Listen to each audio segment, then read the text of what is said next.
Maraming salamat. Maraming salamat. At last! Direct June Lana, thank you very much. Nadine Whisper, thank you very much. My son, Lucas, thank you very much. My producers, ABS-CBN Star Cinema, thank you very, very much. Viva Films and Idea First, thank you so much.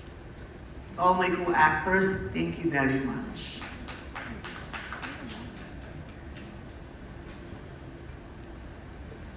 Hindi ko alam bago sa akin itong pakiramdam na ito, itong karanasan na ito. Hindi ko alam. Usually alam ko magaling ako magsalita. Hindi ko alam na sasabihin ko kasi I don't usually prepare my speeches. Especially ngayon at sa film festival, pag nominate ako ng ganitong award, hindi ako talaga nagpe-prepare kasi hindi man ako nag-expect. Mas ina-expect kong hindi nananalo. Mas ina-expect kong hindi nakikita. Mas ina-expect ko yung nagugustuhan pero hindi pinipili. O mas nasasanay ako dun sa napipili pero hindi maaari. But tonight, maaari na.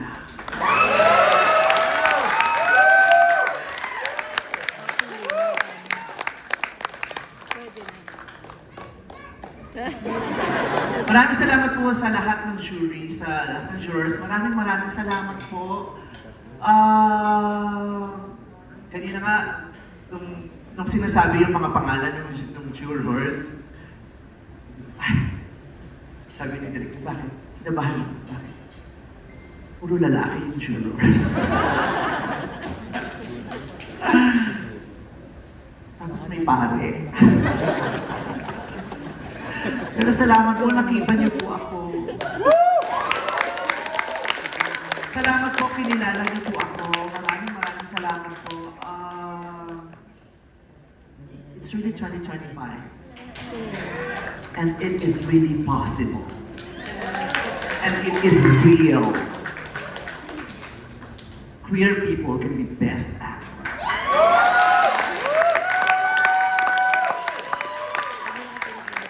A queer person in town can be a best actor.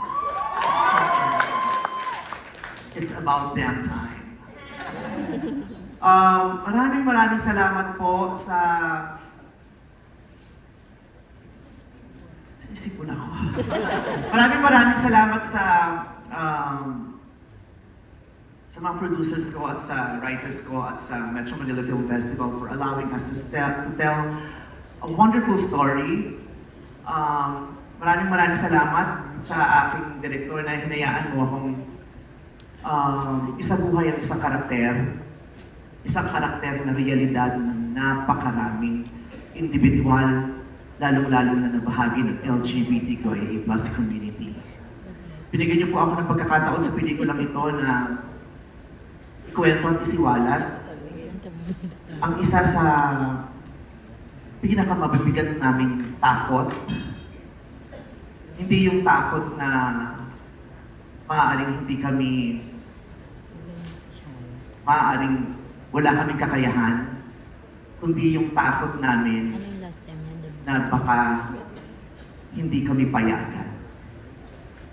Sa istorya na ito na ginampanan ko sa Call Me Mother, ginampanan ko po yung isang tao na may sapat na kakayahan, may sapat na laki ng puso at kalusugan para magmahal, pero takot na takot dahil baka hindi payagan.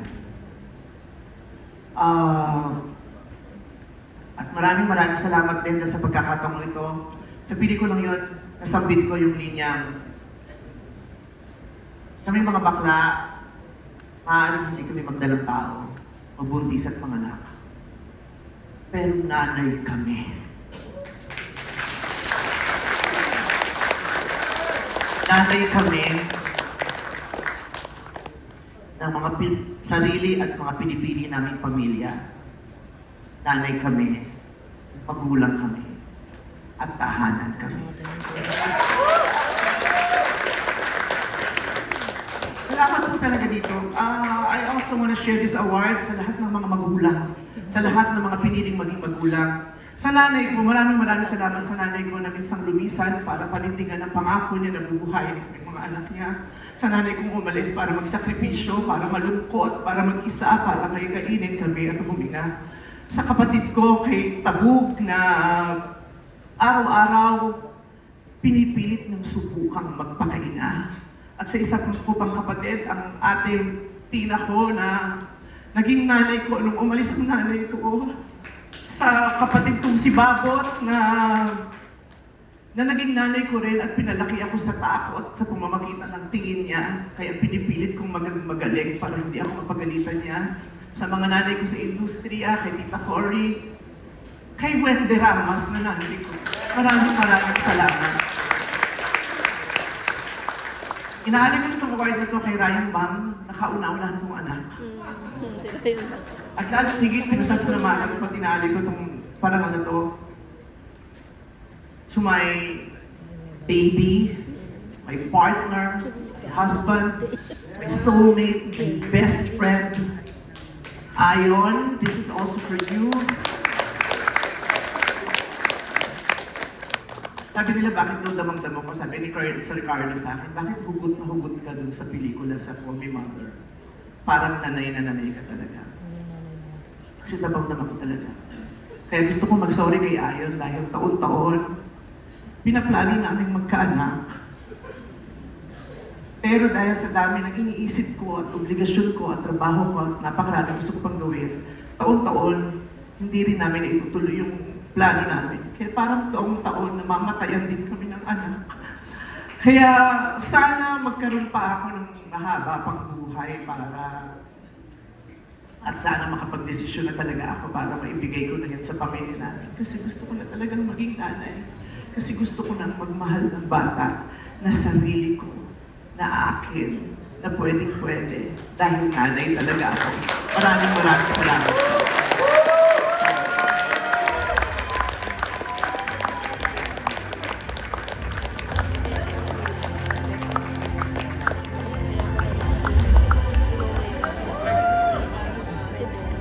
Wow!